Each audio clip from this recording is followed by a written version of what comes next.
Prije početka samog videa želeo bih da vam skrenem pažnju na web stranicu ovog kanala na kojoj možete pronaći sve tutoriale kao i linkove za preuzimanje i kopiranje sadržaja kreiranog u videima. Link ove web stranice nalazi se na ekranu, a možete ga pronaći i u opisu videa. Također želeo bih da se zahvalim donatorima i članovima kanala, a ako i vi želite podržati ovaj kanal, bacite like, pretplatite se na kanal i komentarišite predlog za naredni klip. A mi pređemo na video.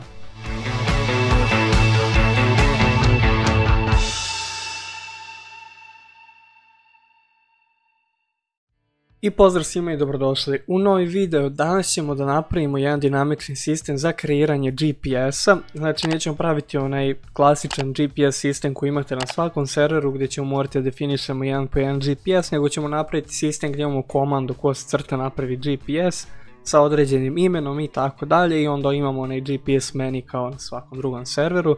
Tako da ja ne odužim više, mi pređemo na video. Prva stvar koju ćemo da uradimo kao i uvijek, napravit ćemo jedan dijalog za naš GPS, tako da idemo, napravimo novi dijalog, define dijalog GPS, neka se zove taj dijalog, on će biti broj 32. Onda ćemo da definišemo maksimalan broj GPS-a, max GPS, neka nam bude na primjer, ne znam koliko sam portova smo stavili 100, onda neka i GPS bude 100 na primjer. Inače ovaj sistem će biti maltene identičan kao port sistem, vidjet ćete i sami ako ste gledali ovaj port sistem ranije. Ako niste, radit će vam opet, imat ćete možda malo problema oko jedne funkcije, morat ćete da je prekucate od mene, ali uglavnom sve funkcioniše. Maltene ovo možete napraviti bukvalno ako ste prvi put na kanalu, ako niste gledali već ranije ovaj serijal, tako da to je to. Napravili smo to, sad je još ostalo da definišemo putanju do našeg GPS-a, bez GPS foldera, tako stavit ćemo define gps path i ovdje ćemo stavimo folder GPS. I sad ćemo na brzinu da odemo do našeg servera, idemo u script files, idemo desni klik, idemo new folder i nazvat ćemo ga GPS i tu će nam se čuvati, znači mora se zvati isto kao i ovdje, i tu ćemo čuvati naše GPS failove, odnosno sve te naše GPS-ove. Tako da to je to. Ok, to je to što se tiče definicija. Sad idemo da kreiramo enum koji će se zvati gps info. Ok, na ovu drugu vitičastu zagradu stavljamo tačku zapetu. I sad što od informacije za GPS imamo? Imamo gps ime, to će biti ime našeg GPS-a. Onda imamo tri float promenjive koje će biti GPS, x, y i z, to nam je za pozicije našeg GPS-a. I imamo još stvari, da, to je to. Ne treba nam više ništa od promenjivih, nećemo da komplikujemo ništa, ovaj sistem i treba da bude jednostavan. Tako da to je to za ovaj enum. Ispod enuma ćemo dodati new gps info i u taj GPS info ćemo staviti maksimalan broj GPS-a, znači max donja crta gps, i u drugu vitičastu zagradu ćemo staviti gps info i to je to. Ok, sad kad smo ovo napravili, kada kompiliramo, kao što možete vidjeti nemamo error, imamo warning koji mora da izađe pošto ovaj GPS info nismo nigde koristili. Ostalo još dodamo new broj gps da bi definisali neki broj GPS-ova koji se nalazi na serveru, tako da to je to. Ok, kada smo ovo napravili, idemo do tog jednog zeznutog dijela koji sam rekao će biti zeznut za vas koji niste ranije gledali. Uglavnom napravit ćete jedan stok koji će se zvati new ID ukoliko ga nemate, i u njemu ćete staviti if tip jednako 7, pošto 1, 2, 3, 4, 5, 6 već imamo za vozila, firme, kuće i tako dalje, organizacije. Tako da sada ćemo napravimo za tip 7 i možemo kopirati ovo za firme, da ne komplikujemo mnogo i da ne pišem sve ovo ručno sada. Umjesto max firme ćemo staviti max GPS. Ovdje je jedan loop koji kreće od jedinice i čekira da li je taj ID slobodan. Tako da stavit ćemo format, data, onda ćemo da stavimo umjesto firma stavit ćemo GPS path. I ako file ne postoji, to je ID koji tražimo, tako da to je to. Ok, sada kada kompajliram ovo imamo dva warninga pošto nigdje nismo koristili broj GPS-a i GPS info, ali ovo ovdje je sve ok. Tako da sada možemo se prebacimo na sljedeći deo, a to je stok koji će služiti za čuvanje GPS-a. Možemo otići do save port i samo copy pastovati ovo. Znači stok će nam se zvati save GPS, može velikim slovima ovako. Ovo ćemo staviti GPS file i copy pastovati ovdje i ovdje ćemo staviti GPS. Znači uglavnom šta radimo s ovom funkcijom, pravimo novi string koji se zove GPS file, formatiramo ga tako da u taj string unesemo putanju do našeg GPS fajla, onda otvaramo taj GPS file i u njega upisujemo ime, umjesto port info ćemo staviti GPS info i umjesto port ime ćemo staviti GPS ime. I tu, znači u taj file upisujemo string, ime, pa onda ide dvije tačke i onda to neko ime koje smo dali GPS-u, onda ide float-x, tu su nam koordinate x, y i z i to je to, tako da ovdje ću sada stavim GPS i to je to. Ovo bi trebalo također radi bez problema, imamo jedan warning manje pošto smo sada koristili ovaj GPS info, tako da to je to. Super, sad idemo u on game mode init kako bi dodali ovdje jedan gps sistem i tu ćemo praktično da namestimo da se naši GPS-ovi učitavaju kada se server upali, tako da idemo for new i jednako 0 dokle god je i manje od max gps i plus. Uglavnom šta pravimo ovdje? Pravimo jednu for petlju koja će da ide od 0 do maksimalnog broja GPS-a i onda će za svaki GPS file koji pronađe da učita taj GPS i da ga doda na server, da učita njegove podatke u memoriju servera, tako da to je to. Ovdje ćemo sada da stavimo new GPS file, neka bude veličine 64, to je sasvim dovoljno.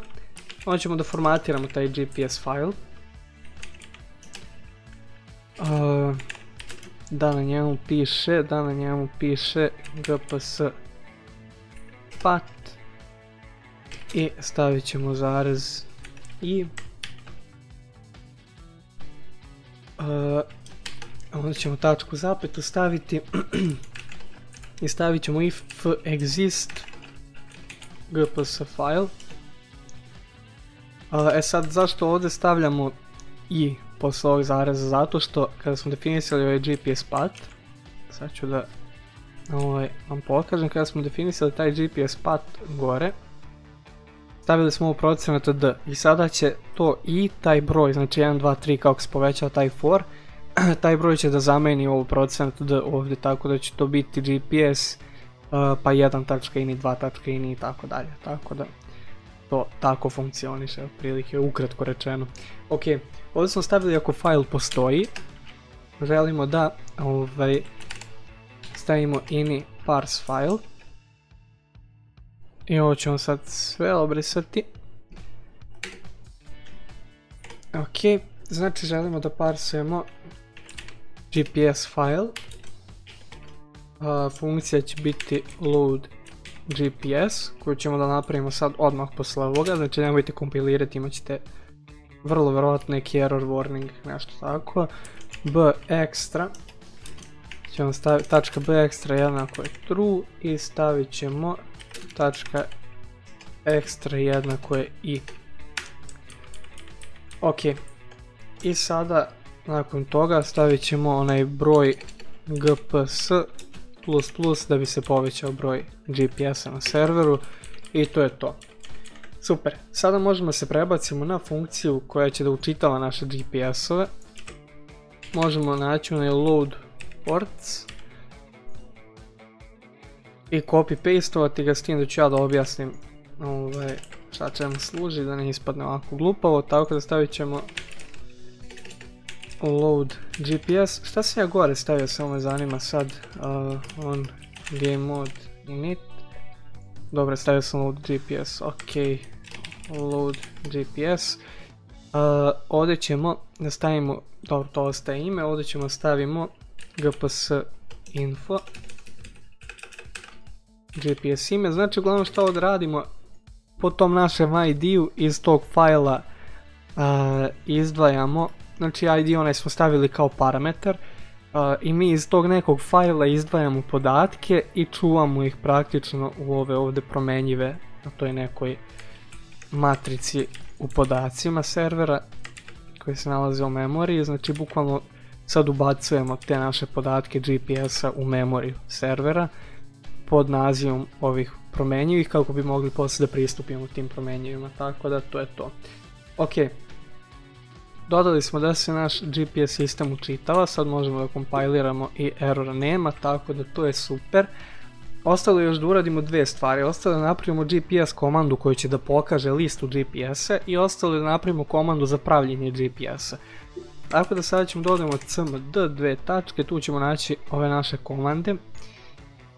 I sad ću ja tu da napišem novu komandu koja će se zove GPS player ID params. Stavit ćemo return 1 i sada možemo da pišemo našu GPS komandu. Ona će biti veoma jednostavna komanda, tako da idemo za početak da ispitamo da li je broj GPS-a manji od 1, znači ako je broj GPS-a manji od 1 idemo return send client message player ID, color nek bude color red i poruku ćemo staviti na primjer server. Ovo ćemo vratiti na bijelu boju i napisat ćemo na primjer, samo stavim tačku zapetu ovdje, ne zaboravim, napisat ćemo na primjer na serveru još uvek nema GPS-a. Ok, to je ok poruka. Tako da to je jedina provjera koju imamo. Sada ćemo da napravimo jedan string i jedan kraći string, tako da imamo new string koji će bude na primjer 2048 veličine i napravit ćemo jedan tekst koji će bude na primjer 64 karaktera dugačak, mada i to je previše, ali ajde neka bude tako. Idemo for new i jednako 0, opet pravimo for petlju, odnosno neka ide od 1. Sve dok je i manje jednako od broja GPS-ova i ćemo da uvećavamo i sad ćemo bukvalno prikazujemo svaki GPS. Sad ćemo da formatiramo za početak ovaj tekst, tako da imamo format tekst 64 i sad ćemo da unesemo tu, na primjer mogli bi da stavimo da stoji ID GPS, odnosno broj, pa crtica, pa naziv GPS-a, to je string. I onda bi mogli dodamo tu neke boje, tako da dodat ćemo da ovo bude, zagrada bude na primjer naranđasta. Tako da to je da 520, onda ćemo ovdje stavimo da bude bijelo boja, pa ću da stavim da i druga zagrada bude naranđasta. Ok, i onda ćemo ovdje da vratimo na bijelu boju. I to je to. I posle ovog procenta stavljamo ovu obrnutu kosu crtu i n da bi otišli u novi red. I to je praktično to. Sad ćemo dodati ovdje i da bi nam se prikazao ID GPS-a. I dodat ćemo GPS info. Pošto nam treba ime GPS-a, stavit ćemo ovdje i stavit ćemo gps ime i to je to.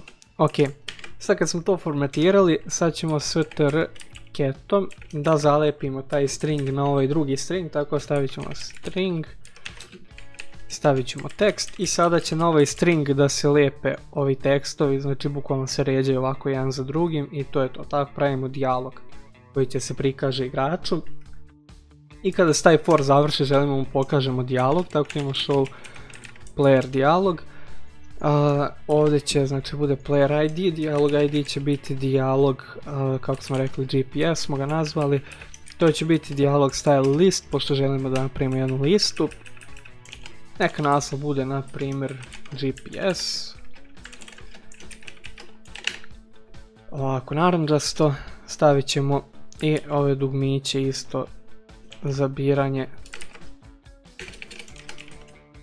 Da i ne, da također budu naranđasti. To jest, neće pisati da i ne. Ćemo staviti potvrdi i napusti. Ili ne, potvrdi bolje, izaberi, ajde, neka piše. I ovdje ćemo staviti string za info i to je to. Ok, sada kada kompajliram, super, errora nema, tako da do ovdje smo došli. Super, sad samo treba da napravimo da igrač kada izabere neki GPS, da se zapravo ne da se teleportuje, nego da kada igrač izabere neki GPS da mu se tamo pojavi checkpoint. Tako da to neće biti teško, sad ćemo da uradimo to, idemo u on dialog response. I ovdje ćemo da napravimo neki novi case koji će bude dialog GPS. Dve tačke. Stavljamo otvorene, zatvorene, stavljamo if response. Otvorene i zatvorene, vidite zagrade. I sada znači ako igrač odgovori, ID tog GPS-a će nam biti list item plus 1, zašto GPS-ovi kreću od jedinice, a list item je od 0. I napravit ćemo neki string od 128 karaktera i to je to. I sad idemo set player checkpoint. Želimo postavimo checkpoint našem igraču na GPS info. ID GPS X. Sad ćemo ovo da kopiramo i za y i za z i samo da promenimo u y i z. Ok, i ovdje za veličinu stavit ćemo na primjer da 2 unita bude veličina tog checkpointa, tako da to bi bilo ok. I sad šta je ostalo još? Ostalo je da formatiramo ovaj string i ispišemo poruku našem igraču, tako da stavit ćemo format string 128 i napisat ćemo na primjer naranđastim slovima GPS. Sad belim slovima, uspešno ste postavili GPS na lokaciju. I onda ćemo stavimo procenat test kao string, stavit ćemo uzvičnik i ovdje ćemo za taj string da stavimo bude naranđaste boje i tekst tog stringa će biti naš ovaj GPS, s tim da će biti GPS ime. Ok, nema errora. Tako da to je to, još samo da pokažemo poruku igrača, tako da imamo send client message, boja će biti -1, pošto nam boja nije bitna, formatirali smo boju u stringu, samo ćemo staviti string i to je to.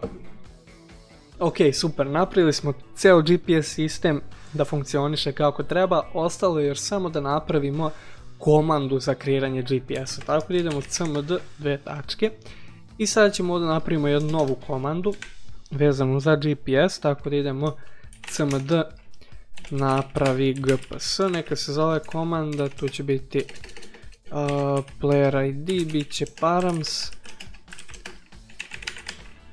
return 1 i to je to.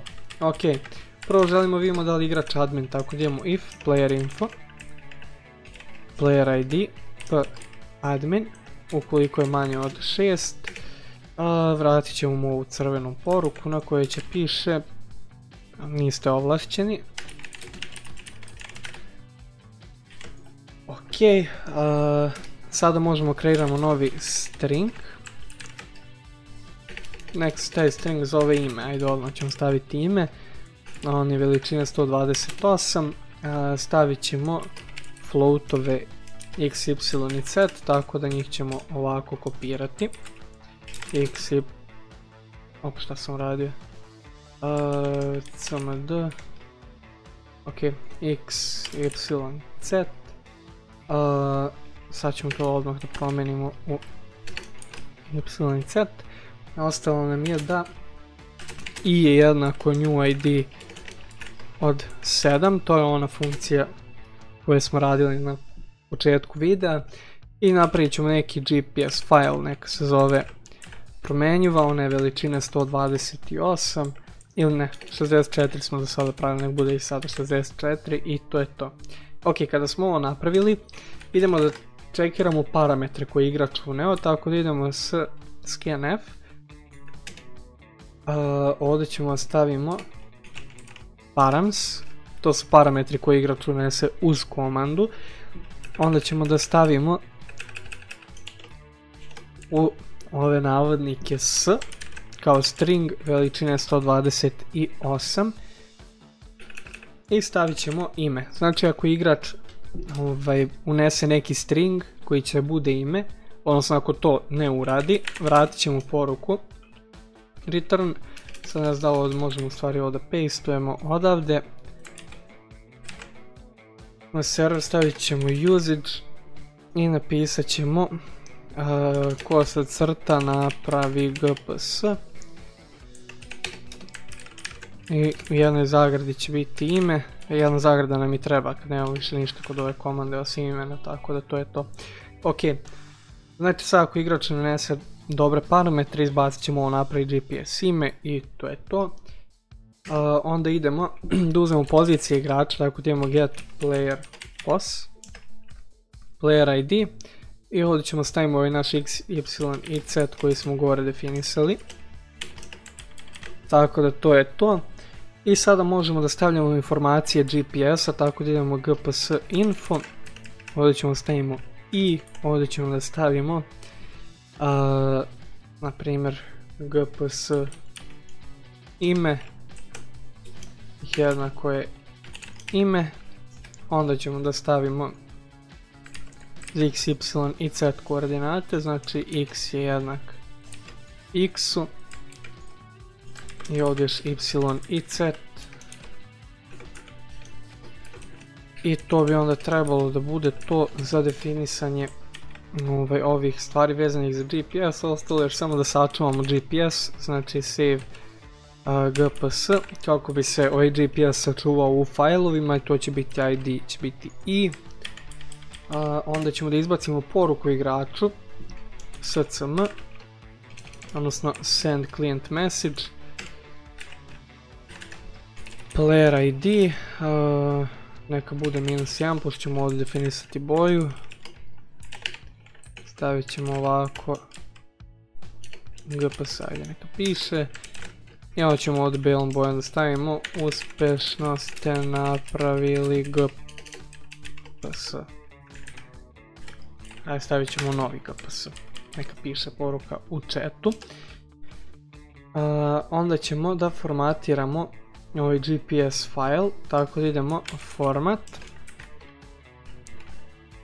gps file, veličinom je 64, stavit ćemo gps path i stavit ćemo i. Znači sada želimo da učitamo naš GPS, tako da idemo ini parse file koji možete i od ozgo kopirati realno kada smo pravili onaj u OnGame mode netu kada smo pravili učitavanje GPS-ova, tako da možete i odatle kopirati ukoliko vas mrzi da pišete. Mene mrzi da odem gore, tako da ja ću ovdje da napišem sve. Load GPS b extra jednako je true i tačka extra jednako je i. I to je to. I sad ćemo da povećamo broj GPS-a za 1, tako da imamo broj gps plus i to je to. Tako da to bi bilo to za ovaj ovdje deo sistema. Sada kad kompajleramo ne bi trebalo, ok, nema errora. Ok, pronašao sam jednu grešku koju morate da ispravite, koju mi je ostavili od port sistema. Ovdje umjesto z treba y i ovdje umjesto y treba z, znači samo su zamenjena mesta od y i z. To samo treba da ispravite, tako da to je to, sistem će raditi. Također kod port sistema isto y i z treba da ispravite mesta i to je to. I evo nas sada u GTA, tako da kada ukucam kosa crta GPS, kao što možete vidjeti, ja sam već pravio neke GPS-ove kad sam testirao da bi skontao uopšte da postoji ta greška. Ali uglavnom sada kada odem negde, na primjer ovdje, i ukucam kost crta napravi gps. Izbacit će mi kost crta napravi gps ime, ja ukucam ime na primjer spawn vozila. Sad ću spustim dole gdje su vozila za spawn.